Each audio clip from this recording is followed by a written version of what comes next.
Hey, welcome. So good to see you. Welcome to the Black Financial Channel. That's theblackfinancialchannel.com.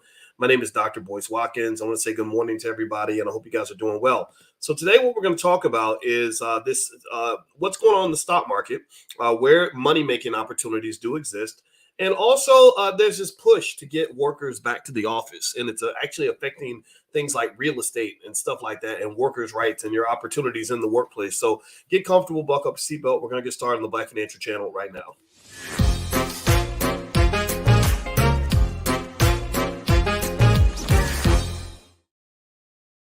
Welcome to the Black Financial Channel. That's theblackfinancialchannel.com. My name is Dr. Boyce Watkins. I am your friendly neighborhood finance professor. Well, on the Black Financial Channel, we talk about Black wealth and Black economics every single day, sometimes as much as 10 times a day under the B1 condition. B1 means we are Black first. Black first means we put our community at the top of our priority list. Black first also means that we educate our kids. So if you agree with that philosophy, put a B1 in the chat. It's okay to not be Black if you're here, but just know that I'm not a finance professor who happens to be Black. I'm a Black man who happens to be a finance professor. So let's talk about a few things that are happening in the world of finance. And I want to talk to you guys about something that's happening in the workplace that you need to understand and know what's going on if you are, seeking opportunities in employment, stuff like that. Well, first off, it looks like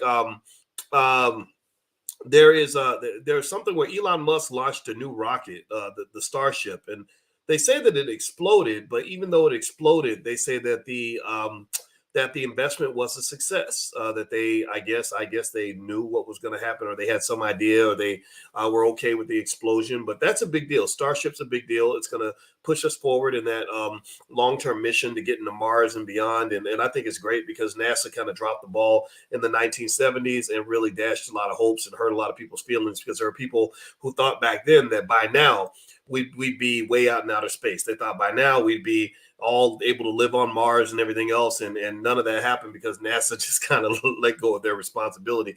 But anyway, one thing that's happening now that's really interesting is I've been following this sort of back to work thing. And what's happening right now is that a lot of employers are pushing their employees to come back to the office. One of the things that well, I heard a CEO say that connectivity is more important than productivity. So it's not just productivity, it's connectivity. And they're saying that it's hard to develop people who are off working remotely, who are living in a small town in Boise, Idaho, while they're reporting into the office in New York City and stuff like that. So what that's done is it's negatively affected the real estate markets in the smaller towns, in the towns that benefited from the pandemic boom.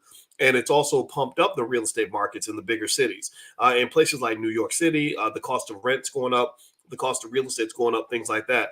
And in fact, actually, they said that a lot of people are being forced into the renters market because now interest rates are so high that it's harder to buy a house. And a lot of people who own homes, who bought their homes before interest rates went up, who've locked in like 3 or 4%, like I did. I bought a house in Atlanta right before the Fed started hiking up interest rates. A lot of us aren't letting go of those houses. They're like, wait a minute, hold on. I got a 3% mortgage for 30 years. I'm not letting that sucker go. So effectively, you're seeing this interesting shift in the economy.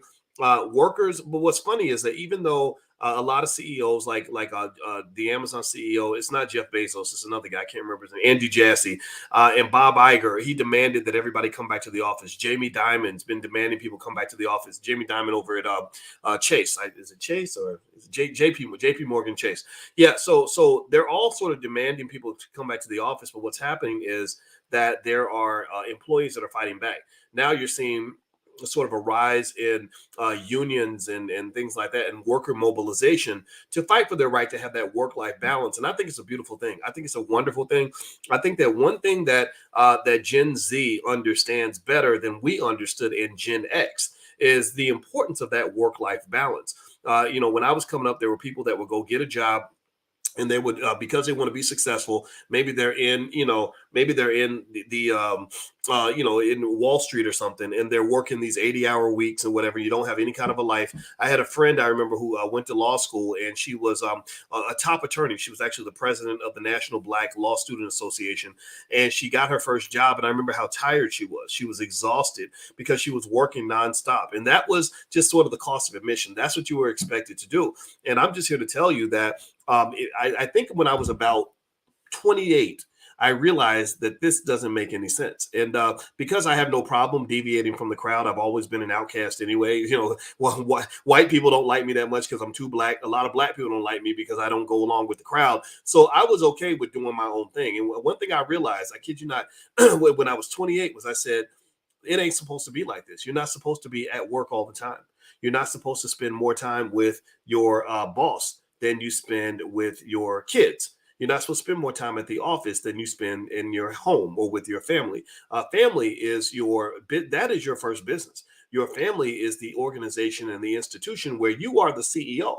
And when you abandon your responsibility to that home, you start to see consequences. Go look into any household where you got a single parent who's working 2 or 3 jobs and never around their kids. Give me a yes or no. What do you think? Do you think those kids are going to turn out okay? You think everything's going to be great when this parent is out at work all day long? Nobody's there with the kids. The kids are at home doing only God knows what, waiting for mama or waiting for daddy to come home. Do you think that those kids are going to turn out okay? You think everything's going to be all right? No, it's not, because the things you pour into are the things that prosper. The things that you spend time on are the things that grow. The flower that gets the water is the one that becomes beautiful. The flower that gets the sunlight grows into something nice. The flower that doesn't get the water, doesn't get the sunlight, isn't nurtured, isn't taken care of, turns into a weed or maybe it dies. Okay. So your family is, in my view, I think that one thing we got to do as black people is, as we're talking about wealth, and it's not just, and you ain't got to be black to get this. If you're not black, just know I don't hate you. You're welcome here. Just know we got a job to do in our community, though. I got to put black people first, but it doesn't mean everyone else that's listening can't benefit from this, because I'm a smart guy. There's a lot of stuff that we know here. But here's the thing. One thing that we got to do is we have to understand that making money and building wealth means that you probably shouldn't be a hardcore capitalist. You probably shouldn't buy into this idea that it's money over everything. You shouldn't buy into the idea that it's work, work, work, work, work. Quality of life is really important, and you have to find that balance. You have to take care of the institutions that God gave you, starting with your family, your marriage, your kids. All those things create a quality of life, because I can tell you, I know a whole lot of highly successful people who are miserable as shit. I'm talking about 50, 52 years old, ain't got no good woman next to you. Ain't your kids don't want to talk to you because you got 3, 4. You ain't even got a family. You got 4 babies, mamas, and 4 kids spread out all over the place. And don't you ain't called them because you were too busy working on your career. And then guess what? You start getting old. Maybe you have a stroke or something, and you're sitting up in the stroke ward, and the nurses are wondering why nobody's coming to see you and nobody's checking on you. And when they say, hey, you need a relative to come and pick you up, you don't have one to come pick you up. I've seen this happen to millionaires. I've seen people not understand that balance, and that balance, it eats them up every time. So just be thoughtful, just be careful. Same thing's true with you black women. I mean, y'all kicking ass and taking names. You're amazing, right? You're getting all the degrees and all the businesses and all that stuff. But there are a lot of black women who were raised to focus on career, career, career. Don't pay attention to no boys. It's career. Don't worry about no relationship. It's your career, your career, your career, career, your career. And guess what? A lot of them become highly paid doctors who are very, very lonely.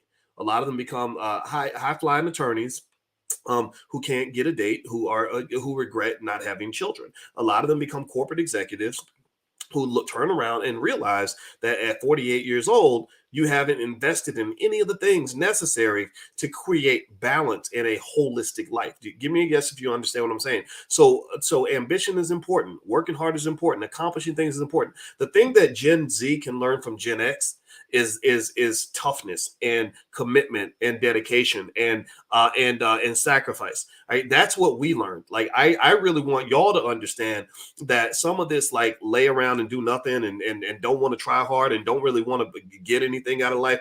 You gotta let that go, man. Like, whatever, if you want to have a good life, you got to work for it. You got to sacrifice. You got to make a plan. You got to put in the work. If you're not putting in the work, then then you're not going to get it. You're right. So don't fall for the Instagram culture where people look like the money comes overnight and all this other stuff.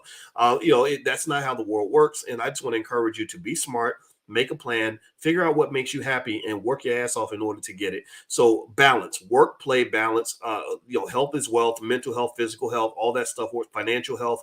All those things matter, but only you can make that decision in terms of what that looks like for you. So give me a yes if that works. If you understand what I'm saying, give me a yes if it's okay that I share that. That's a little bit of doctor voice and a little bit of uncle voice.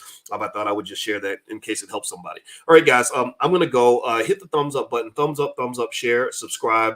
Make sure you hit the notification bell. Also, by the way, if you ever want to get text notifications when we go live, you can text the word voice to 31996. Just text my name, Boyce, to the number 31996, 31996, and you can get text notifications when we go live, stuff like that. Also, I'm going to be in Houston this weekend for a 2-day Black Wealth Boot Camp. If you want to fly in or you live in the area, feel free to join us. You can learn more at BoyceWatkins.com. Also, last but not least, we have financial flashcards and workbooks for children. If you're interested in taking a look at any of these things, feel free to go to BoyceWatkins.com. All that information is there, my new book, all that stuff. So have a good day, everybody. God bless you. Thank you for listening, and I will see you also. Take care now. Peace.